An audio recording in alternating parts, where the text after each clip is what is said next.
on their own businesses, so on their own product, on their own production.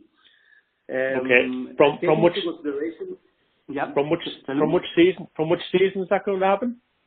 I think they announced this in the previous quarter, if not if either in the Q1 or Q2. I'm not 100% sure. And they announced that they are going to focus on their own business. So I guess that this will take some time to be implemented, because I guess that there are some agreements and trade terms there. Yeah. But my assumption would be 1.5 years from now. I mean, usually it's an 18-month business, usually, right, for winter, spring, summer. Yeah. Yeah. I'm not sure, but they announced this.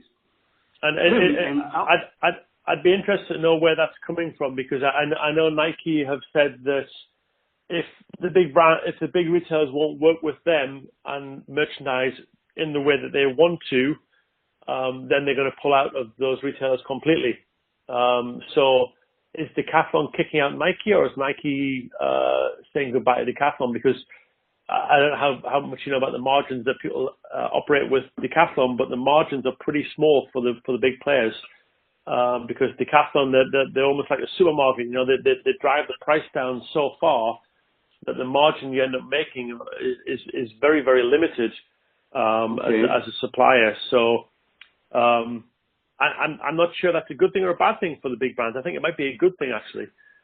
I was about to ask exactly that. That was my question. So how do you see this move? Yeah, I think if I go back to my time at Umbro, you know, when I was at Umbro, we used to beg and cry and kneel and sorry about that. Again. Sorry, I dropped my phone there. I'm standing up to make a speech now about Decathlon and Umbro because you know it used to be such hard work working with them that in the end we'd sell tens of thousands of units to Decathlon, but we'd make no money. You know, I remember arguing with the account manager from Umbro. He kept saying to me, "But we can sell 100,000 units at this price." I said, "Yes, but if we sell 100,000 units, we lose £100,000." You know, because we were selling it below cost. So although Decathlon gives the brands exposure in a place where consumers shop, it doesn't give the brands profitability. So I think as the big brands take control of their own destiny in the future and take care of their own retail, and as we see more and more, you know, Nike have talked at length about their direct-to-consumer business growing out of all proportion in the future, they will control who they are in the marketplace. I think it's better for them not to be in Decathlon. And I think Decathlon, as strong as their brands are, I think they may struggle a little bit if they don't have any of the big brands to pull people in.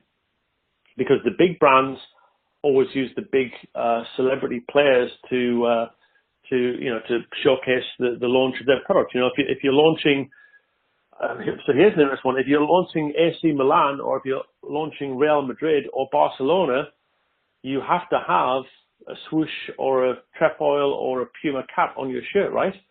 So how do they not sell? Footwear, football shirts? How does Decathlon go to market with its consumers and say, "We're Decathlon, the best sports shop in the world, but we're not going to sell you the new France shirt for the next World Cup"? So that's an interesting point for them to think about. So you think that Decathlon is going to lose market share with that move? Well, they have to lose some market share. If you think of how many France shirts are sold in France at the time of the European Championships or a World Cup, and if they're not going to be in Decathlon, then they're going to lose a big chunk of business, which will go to the other players. You know, Go Sport has struggled for so many years against Decathlon. Maybe this is their chance to come out of the shadows again. Okay. All right. Okay. So that was my question about Decathlon. But thanks for telling me that. I hadn't seen that piece of news. So then if you move to Northern Europe, you know, the Scandinavian countries are very technically based. They're very sports focused. They're very high end, and they've done great business like that for many years. And that's where like XXL appears in Sweden.